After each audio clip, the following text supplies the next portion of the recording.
Hallo und herzlich willkommen auf Epic, heute bei uns von Spiritus Systems, die Spud Pouch.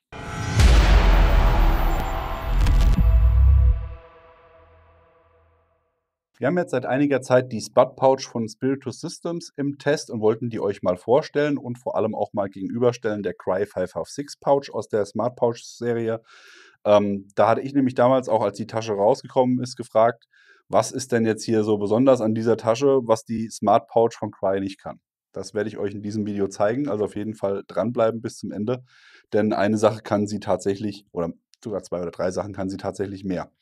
Einmal kurz für alle, die die Cry Smart Pouch 556 nicht kennen. Ist auch eine Multi-Use Mac Pouch, die konzipiert ist, um 1 oder 2 AR-Magazine aufzunehmen. Die Tasche kann auch viele weitere Dinge aufnehmen, wie zum Beispiel eine Smoke-Granate geht ohne Probleme rein oder eben auch nur ein Magazin. Ein 308-Magazin passt hier ohne Probleme rein. Ein AK-Magazin wird wahrscheinlich schon ein bisschen enger werden, weil die Flap dann relativ kurz wird, aber es geht gerade noch. Also auch das wäre machbar. G36 wird von der Breite her hier auch, also es geht rein, aber es ist natürlich kein Schnellwechselmagazin. Das wäre auch möglich. Man hat hier das Ganze mit einem Klett und einer fest verbauten Flap realisiert. Man hat hier einmal ein Paracord, ein Shockward-Band zum Fixieren der Tasche, um den Inhalt nochmal zu komprimieren. Und was man hier anders hat als auch bei der Spud Pouch ist, man hat hier in einem ungefähr 1,5 cm breiten Bereich eine Verstärkung eingebaut, die die Tasche immer semi-offen hält. Also auch wenn jetzt hier kein Inhalt in ist, bleibt die Tasche immer offen stehen, was natürlich auch nochmal ein cooles Merkmal ist. Und darüber hinaus habt ihr verschiedene Befestigungsmöglichkeiten. Zum einen einmal mit Molle, dann für alle Besitzer eines Zweibandkammerbands mit einem Durchlass, um direkt am Kammerband von allen Zweibandkammerbanden von oder auch andere Hersteller, die inzwischen Klett auf der Innenseite haben, wie Ferro Concepts, kann ich hier die Tasche direkt aufsliden. Und ich habe nochmal einen zweiten Durchlass hier in Gürtelbreite, um hier auch nochmal zusätzlich das Ganze eben an einem Gürtel zu befestigen. So viel erstmal. Eins habe ich noch vergessen. Für alle, die sagen, ich will die Flap nicht nutzen, die wird dann nach innen gepackt, hat hier auf der Rückseite noch eine Schlaufe, um dann eben auch hier mit einem Pull-Tab arbeiten zu können, um dann hier zum Beispiel Open-Top getragen zu werden. Das würde dann so aussehen. Das war auch der Grund, warum ich gesagt habe, was kann die Spud Pouch denn so besonders, oder was macht die so besonders, habe leider nie Antwort bekommen, ist im Endeffekt Spiritus Multi-Use Pouch für verschiedene Gegenstände, hat eine Flap, der vorne mit Klett fixiert wird. Hier passen auch standardmäßig 2 AR-Magazine hinein. Man hat hier einen Bungee verbaut, der innenlaufend ist. Das ist der erste Unterschied hier zur Cry Pouch, was tatsächlich ganz cool ist. Einfach, dass hier nichts ist, wo man einen Snack Hazard, also einen Punkt baut, wo man hängen bleiben kann. Da kann man das Ganze zusammenziehen und eben so den Inhalt auch nochmal komprimieren. Für die Befestigung hat man nur Molle zur Verfügung. Hier hätten wir uns auch nochmal gewünscht, das Ganze vielleicht mit einer Abtrennung zu schaffen, aber tatsächlich kann man natürlich auch das Molle so einfädeln, dass man hier eine Gürtelschlaufe imitiert von der Breite her, sagen wir mal so.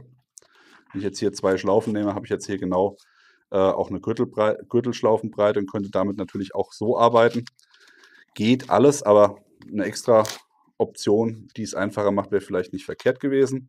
Die Gurtbänder lassen sich hier einmal mit einer Verstärkung hinten einfädeln. Das passt auch wunderbar. Hier ist auch eine Schlaufe vorgesehen für die Shockward Retention. Das heißt, wenn ich jetzt hier meine Flap nehme und die mal nach innen packe, kann ich dann hier auch entsprechend mit so einem Pull-Tab arbeiten und das Ganze dann eben als Open-Top-Pouch realisieren.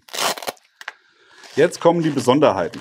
Erste Besonderheit ist euch sicherlich schon aufgefallen, wenn man mal hier wieder die 556 von Cry vergleicht. Hier haben wir eine fix verbaute, solide Frontflap und hier habt ihr dieses Star-Pattern. Das ist tatsächlich einmal natürlich ein Camouflage-Effekt. Es bricht die Silhouette besser als hier dieses glatte Material.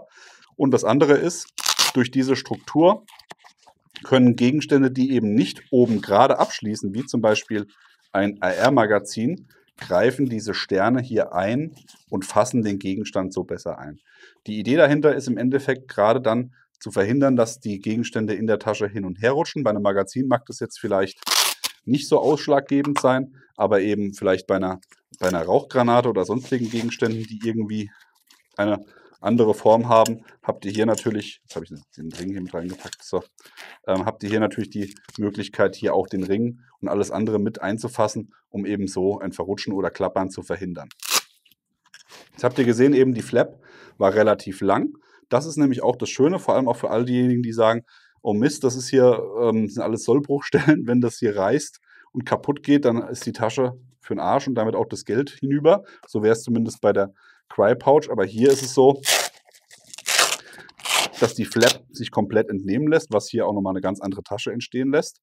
Und die Flaps auch separat erhältlich sind. Das heißt, man kann hier einfach die Flap nachkaufen im Zweifelsfall.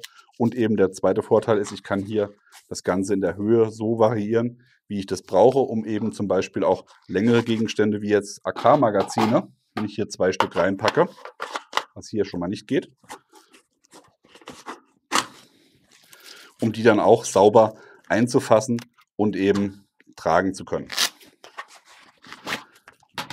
Sogar bei einem Funkgerät habe ich hier den Vorteil, dass ich im Endeffekt, ihr kennt das ja bei Funkgerättaschen, dass die da in der Regel oben immer offen sein müssen. Hier hätte ich sogar die Möglichkeit herzugehen und die Tasche geschlossen tragen zu können durch dieses Lochpattern auf der Oberseite. Jetzt muss ich die Flap noch ein bisschen weiter rausbauen.